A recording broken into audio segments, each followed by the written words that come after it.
En ce moment à la maison, on discute beaucoup de l'adoption d'un animal de compagnie. Mon fils Thibaut et mon mari Adrien préféraient un chien, alors que moi, je suis plutôt chat. Résultat, je me pose 1000 questions. Est-ce qu'on nourrit un chien et un chat de la même façon? Doit-on les nourrir à volonté en considérant qu'ils s'autorégulent ou faudra-t-il au contraire rationner? Si oui, ça n'a pas l'air d'être le cas du chat de la voisine.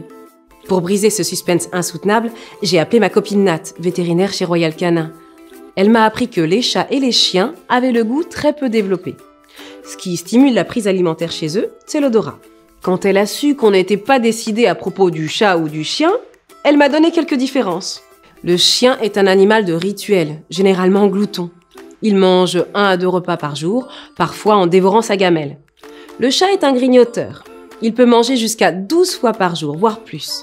Il faut donc lui laisser sa gamelle à disposition, dans un endroit tranquille, à température ambiante. En théorie, le chat s'autorégule. Mais la stérilisation lui fait perdre cette capacité et réduit ses besoins énergétiques. Il faut donc rationner et distribuer en plusieurs fois. Idem pour le chien. Et surtout ne rien rajouter dans la gamelle, gare à l'obésité.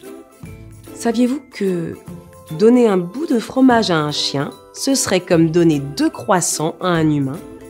Et donner du gras de jambon à un chat, ce serait comme donner 12 croissants.